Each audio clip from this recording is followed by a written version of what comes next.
മനോഹരം മഹാവനം ഇരുണ്ടകാതമെങ്കിലും അനേകമുണ്ട് കാത്തിടേണ്ട മാമക പ്രതിജ്ഞകൾ. അനക്കമറ്റ് നിദ്രയില്ല ഇപ്പതിന് മുന്നിലായി നമുക്കതീവ ദൂരമുണ്ട് വിശ്രമം നടക്കുവാൻ. മനോഹരം മഹാവനം ഇരുണ്ടകാതമെങ്കിലും നമുക്കതീവ ദൂരമുണ്ട് മാമക പ്രതിജ്ഞകൾ. അനക്കമറ്റ് നിദ്രയില്ല ഇപ്പതിന് മുന്നിലായി നമുക്കതീവ ദൂരമുണ്ട് വിശ്രമം നടക്കുവാൻ. ലലാ ലലാ ലലാ ലലാ ലലാ ലലാ ലലാ ലലാ ലലാ ലലാ ലലാ ലലാ ലലാ. സുരശ്രീകാന്ത ബ്രിട്ടീഷ് ആധിപത്യത്തിനെതിരായി നടന്ന പോരാട്ടത്തിന്റെ വിജയത്തിന് ശേഷം 80 ആണ്ടുകൾ പിന്നിടുമ്പോൾ രാജ്യമിതാ ജനാധിപത്യത്തിന്റെ 80 ആണ്ടുകൾ പിന്നിടുമ്പോൾ നമ്മെ നയിക്കുന്നത് മതേധികാരം തന്നെയാണ്. നമുക്ക് മതമില്ല, നമുക്ക് ജാതിയില്ല, നമുക്ക് ഭാഷയില്ല, പക്ഷെ നാം ഒന്നിക്കുന്നു ഇന്ത്യക്കാരൻ എന്ന നിലയിൽ.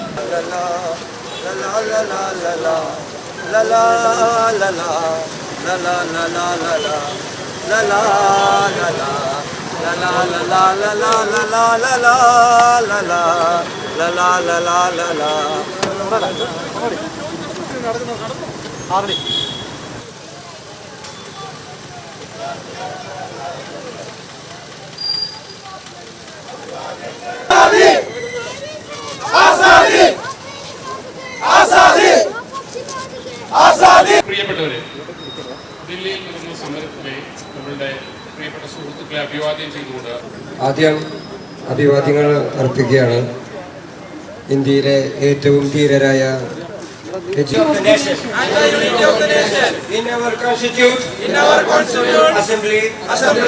ഒരുപാട് സന്തോഷമുണ്ട്. ഇത് ജനാധിപത്യത്തിന്റെ വിജയമാണ്, ബാബാ സാഹേബ് അംബേദ്കറിന്റെ വിജയമാണ്. ഈ സമര വിജയം മുന്നോട്ടുള്ള കഴിഞ്ഞ 12 വർഷം ഒരു ഭയത്തിന്റെ നിഴലിലായിരുന്നു ഇന്ത്യ. അതിനെ മറികടക്കാൻ കഴിഞ്ഞെന്നൊക്കെയാണ് പൊതുവെ വിദ്യാർത്ഥികളും യുവജനങ്ങളും വിലയിരുത്തുന്നത്. നമുക്കൊരു പരിധിവരെ നമുക്ക് അങ്ങനെ വിശ്വസിക്കാം. കാരണം ഈ 12 വർഷക്കാലത്തിൽ നമ്മൾ ഒരുപാട് സമരമുഖങ്ങൾ നമ്മൾ കണ്ടിട്ടുള്ളതാണ്. ഇപ്പൊ വിദ്യാർത്ഥി സമരം നടന്നുകൊണ്ടിരിക്കുന്ന അതേ പീരീഡിൽ തന്നെ മധ്യപ്രദേശിലും മറ്റുള്ള പലയിടങ്ങളിലും ഒരുപാട് സമരങ്ങൾ നടക്കുന്നുണ്ട്. അപ്പോൾ സമരങ്ങളുടെ ഒരു വലിയ അനീതികളുടെ ഒരു 12 വർഷമാണ് നടന്നുകൊണ്ടിരിക്കുന്നത്.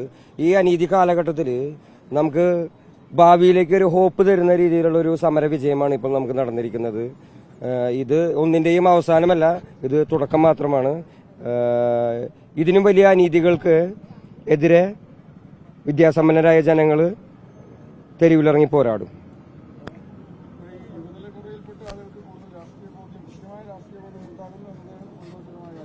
തീർച്ചയായിട്ടും ഈ അടുത്ത കാലഘട്ടങ്ങളിലായിട്ട് ഒരുപാട് മുതിർന്ന രാഷ്ട്രീയ നേതാക്കളും സാമൂഹിക പ്രവർത്തകരും കുറ്റപ്പെടുത്തുന്നതായിട്ടുള്ളൊരു കാര്യമുണ്ട്. പുതിയതായിട്ട് വളർന്നു വരുന്ന ജെൻസി തലമുറകൾക്ക് രാഷ്ട്രീയം അറിയില്ല എന്നുള്ളൊരു കാര്യം. ഭയങ്കര ടെക്നിക്കലി നോക്കുകയാണെങ്കിൽ നമ്മുടെ കയ്യിൽ മൊബൈൽ ഫോൺ എന്ന് പറയുന്ന സംവിധാനങ്ങളും ടെക്നോളജിയുടെ പീക്കിൽ നിൽക്കുന്നവരാണ് നമ്മൾ. ലോകത്തിന്റെ ഏതറ്റത്ത് നടക്കുന്ന അനീതിയെയും കുറിച്ചും മനസ്സിലാക്കാൻ നിമിഷങ്ങൾ മാത്രം മതി നമ്മുടെ കുട്ടികൾക്ക്.